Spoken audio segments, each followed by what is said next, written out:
To Bill and bring everybody in. Welcome. How are you, Bill? Welcome. How are you? We're having a great day. And good. Thanks. You're doing a great job for us. Hey, I didn't do anything. That's the fans who did it. They're the ones who opened it up, except for Lee, who that's nice of Lee to do that. So he's a good friend of mine. So that's nice of him to do that. He's had a very good year with his buddy George Clooney. So they've done very well. They sold a tequila company named Casamigos for a fortune.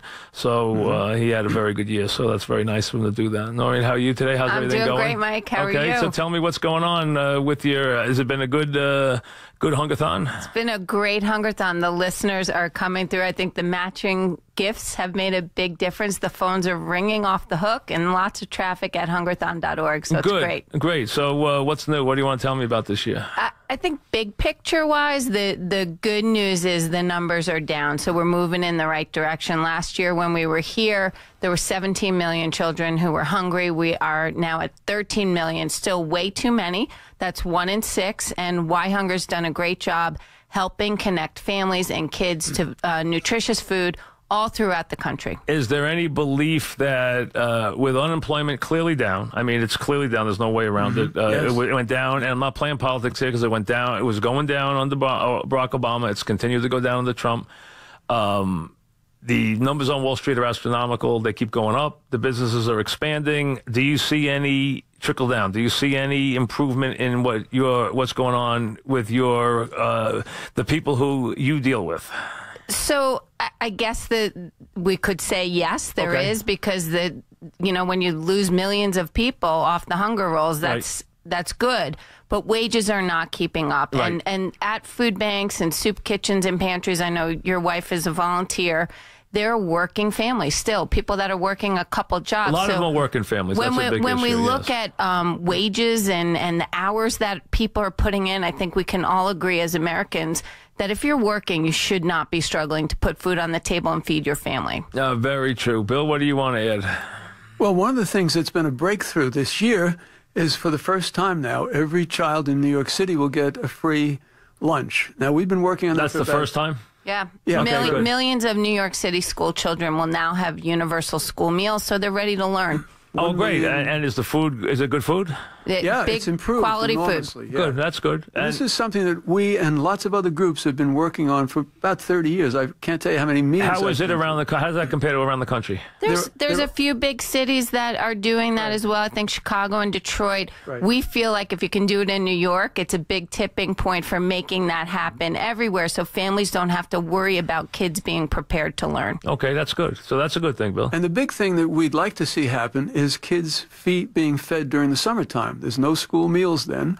So we came up with an idea some years ago of putting money onto the SNAP card. That's the thing that's replaced the food stamps. And the USDA tried it for 4 summers, and it worked. It does work. So the kids are actually diligent about it? They'll actually do the right thing with it? Yeah, that's right. It cut hunger down about 30%. Wow, well, that's good. So it was put into the budget for a lot of money, and I don't know what's going to happen now. Okay. Well, I mean, we're going to see now. We could see some change in programs based on what we see. If we get all these tax changes, we'll have to wait and see how that affects things. I mean, everything gets affected. We know that. So we'll see what happens. But overall, the initiative towards sustenance and what you do with the food and producing food and all this stuff, how are those programs doing? Well, for example, there is a summer feeding program that the USDA has. It only reaches about 15% of all the eligible kids. So what we have is a database of about 30,000 places where you can actually get a summer meal. And people call us on the hunger hotline, the Why Hunger hotline, 1-800-5-HUNGRY. During the summertime, we connect people to emergency food. How many are kids? What percentage of kids are the hungry in the country? It's 13 million, so 1 out of 6 kids. So if you think of a classroom of 24 people, that 1 out of 6 of those 24 are going to be hungry. And of the number of hungry in the country, what would we put it? How many million in the hungry? 41 million. And how many total. of those would be kids? 13 million. 13 million kids. Okay, yeah. 13. So there's 41 million in the country. That's right. That's still an astronaut. Still a huge and the country number. is what do they say the country is now? 320 million? It's about 350. 350. Yeah. Okay, so 350 million, 41 million would be considered that they're not getting enough to eat. And that's a lot of people. That's the persistent problem. If you just look at the rate of hunger, it's been around 12% for decades. And has it shifted geographically? Disproportionately, it's people of color, but there is a lot of white rural poverty and people struggling with hunger. Appalachia, Mississippi, places like increase that. in And now suburban hunger. Right? Suburbia is a place where poverty and hunger are growing the most. In suburbia. That's shocking. Because they can't make ends meet. Yeah. Because the That's price of exactly everything's too right. expensive. And a lot of that came about because of the Great Recession. Right. You know, we had people calling us on our hotline who never called before. Normally we'd have single mothers, you know, with kids calling us. But during that time, we had guys who were 30, 40, 50 years old. They'd worked all their lives, and they were out of work, or they took a job, but it was paying them half of what they had before. And they couldn't make ends meet. And they'd call us up and say, I don't know what to do. I've never been in this position before. So we went through that kind of situation. It's much better now, obviously. Right. And that would be 2009-ish, right? Would be right around That's there. right. That's when everything really spiked. It went up by like 13 million people, and then it dropped once the economy started doing better. Is inner city better versus suburbia is higher now? Is that suburbia is growing and inner cities still is inner city decreasing? still rates are still high, and food access is a tough thing. So you'll be in an urban area and not have a supermarket. So you don't have access to the same type of food. So it's a different kind of challenge. How about the cards now and the way the business is done? Is there less fraud and less abuse absolutely. in the program? Best thing they did was to make it into an EBT card. Right. And that takes away a lot of the fraud, because a lot of the fraud was actually happening through the businesses, and that it's cleaner, much cleaner now, and it's better for people too. So they can just go in the supermarket, get the things they need, as long as they buy the products that are, like, they're not buying certain things, they're not buying alcoholic products, stuff like that. As long as they're buying quality food, yes, they can use the cards. Yes, and part of what we're trying to do with the emergency food system, we have the greatest emergency food system in the world. It's about 80,000 emergency food providers, soup kitchens, food pantries, food banks, and they do a great job. But a lot of the food that was being given out was, sugary cereal. Is sugar an issue? Is sugar a big issue? It's a big issue. It is. So like with kids and with all people, is sugar abuse a big issue? One of the things that we're leading the charge on is working with about 600 food banks and pantries on improving the quality of food, because what we were seeing is we were solving one problem, feeding people and solving the hunger problem, but creating health problems. Right. Obesity, diabetes, hypertension. And obesity is worse in poor people than in rich people. That's the paradox. Which is amazing, but it is. Yes. Yes. Because eating the wrong kind of food and also not having access to very good food. So we're trying to change that whole system, and also getting the emergency food providers to help people to get out of poverty. You know that years ago, Harry Chapin and I said the root cause of hunger is poverty. I think it makes sense, obviously. Right. But a lot of the food banks were just giving people food.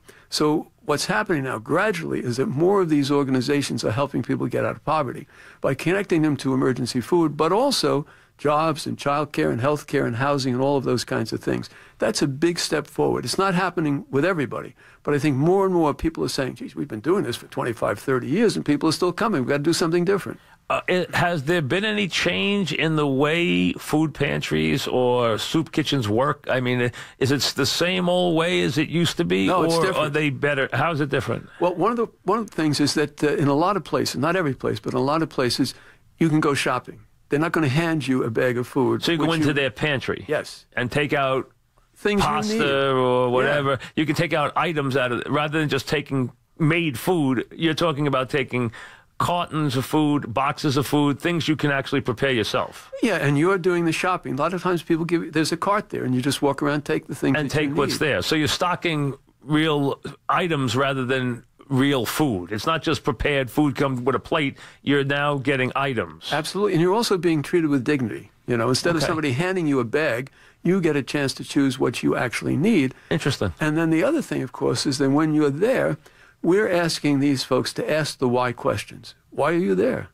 You know, and when you ask the why questions, you find out a lot of very interesting things. And they things. don't turn anybody away, right? They take care of everybody there, right? Yeah, turning people but they're finding out why people are there and then saying, oh, well, maybe you can get you can't get a job because you're there's no childcare. Well, we can connect you with a childcare organization. I mean, it's that kind of thing. Gotcha. Let me ask you this: when you look at it from a standpoint of 2017.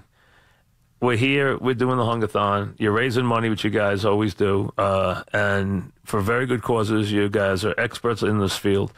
If someone's out there and they're facing this problem for the first time, what do they do? Because I always like to send that message, because there might be someone listening who's like on the other end, not just asking for money, but somebody who needs help. So what do they do?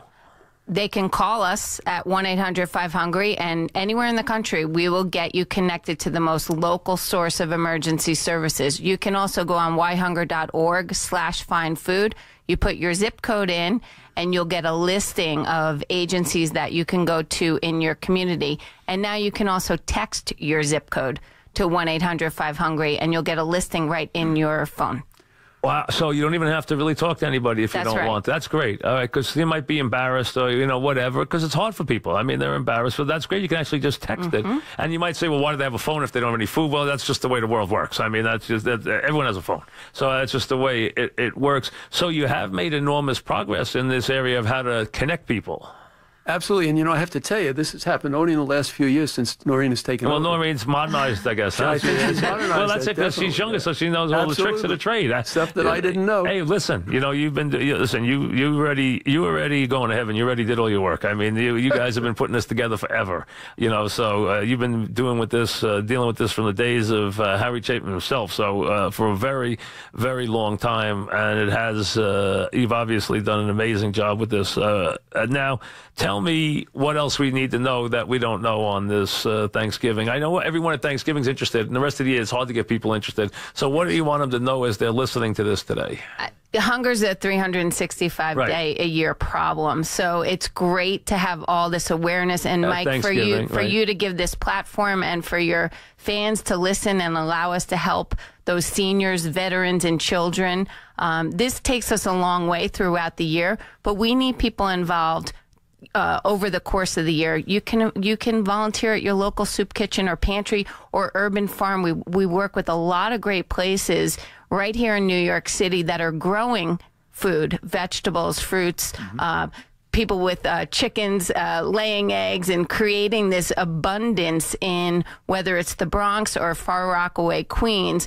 We're there working with our partners, and you can too. Unbelievable. It really is. And the biggest change has been in what? I mean, other than technology, which changes everything, what's been the biggest change? What are you most proud of?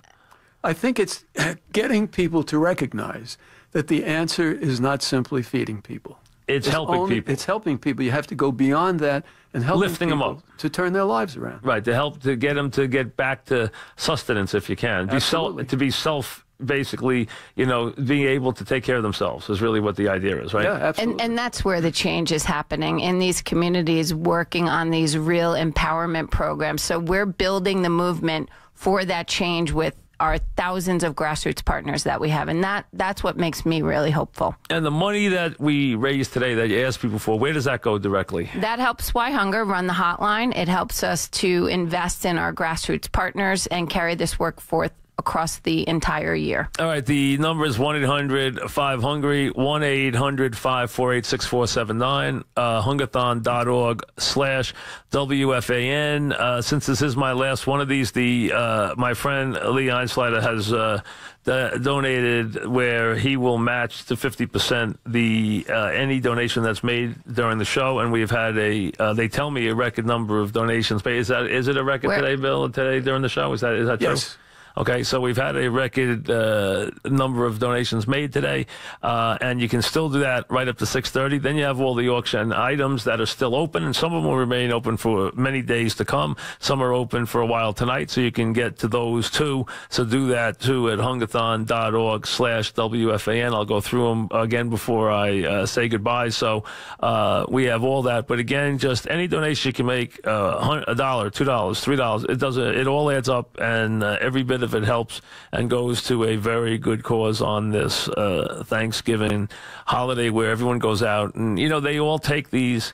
Every news show goes out and does that basically that's set up at a place serving dinner and Thanksgiving.